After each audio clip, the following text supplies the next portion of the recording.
আজকে গতকাল মালদার মোথাবাড়িতে হিন্দুদের একটা উৎসব ছিল, পরব ছিল, শোভাযাত্রা ছিল। আর আজ সেই পাড়াতে অন্য সম্প্রদায় থেকে কয়েক হাজার লোক গিয়ে আক্রমণ করেছে, মন্দির ভেঙেছে, দোকান ভেঙেছে, বাড়ি ভেঙেছে, থানাও ভেঙে দিয়েছে। এই যদি পরিস্থিতি হয় তাহলে হিন্দুরা উৎসব পালন কি করে করবে? আর পুলিশ, এই পার্টির প্রশাসন হিন্দুদের সহযোগিতা করবে না। সেই জন্য বাধ্য হয়ে আজকে আমরা এখানে নেমেছি।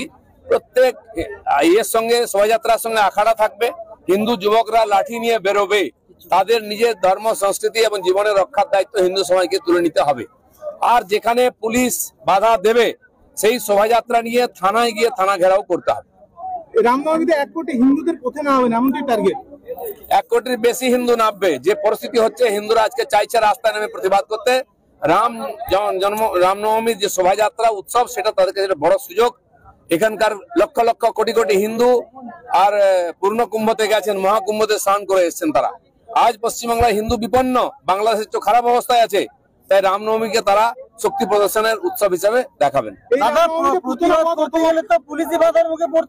পুলিশের সঙ্গে আমরা লড়বো, গুন্ডাদের সঙ্গে লড়বো। কারণ এখানকার পশ্চিমবাংলার এই যে সরকার চলছে কেবল গুন্ডা আর পুলিশের জোরে।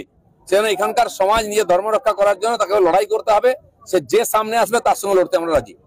অর্জুন সিং এর বাড়িতে গতকাল হামলা হলো, তার বাড়িতেই পুলিশ গেছে, বিরোধী শূন্য করতে চাইছে। আজ নয়, অর্জুন সিংকে টার্গেট অনেকদিন করেছে, যেদিন থেকে বিজেপিতে এসছে।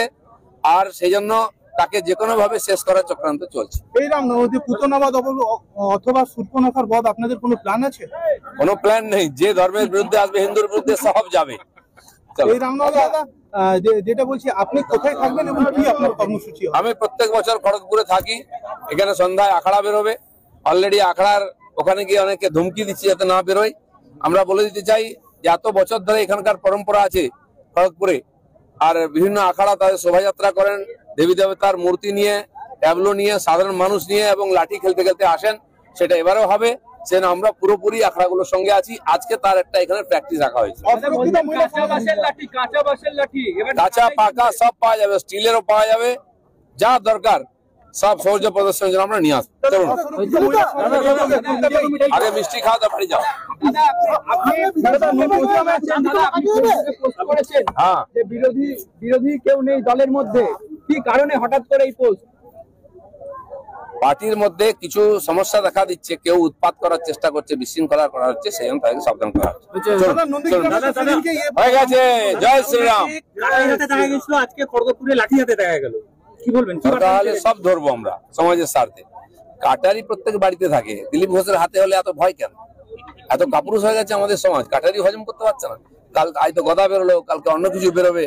আমাদের সুরক্ষার জন্য আমরা সবকিছু প্রয়োগ করবো, আইনকে মানছি। মহিলা সমাজের উদ্যোগে ভিআইপি রোডে জুড়ে পড়লো পোস্টার, মহিলারা বাংলাকে সুরক্ষিত করে 2026-এ বাংলার মুখ্য চরিত্রে নারী শক্তির রক্ষা কবচ অগ্নিমিত্রাকে চাই, এমনটাই পোস্টার। ঠিক আছে, আজকে মহিলাদের উপর যে ধরনের অত্যাচার হচ্ছে, নাবালিগ মেয়েরা গর্ভবতী হয়ে গেছে কয়েক হাজার। এই শিশু কমিশন কোথায়? সরকার কোথায়? আমাদের চিন্তা হচ্ছে 12-14 বছরের মেয়েরা সুরক্ষিত নয়, রাস্তায় বেরোবে না, স্কুল কলেজ যাবে না, হসপিটালে ডাক্তার গেলে সে বাড়ি ফিরে এসে না। আর সুনিতা উইলিয়াম গিয়ে মহাকাশ থেকে ফিরে এলো। পশ্চিমবাংলায় একজন মেয়ে ডিউটি গেলে ফিরে আসতে পারে না, স্কুল গেলে ফিরে আসতে পারে না, তার কোনো সুরক্ষা নেই।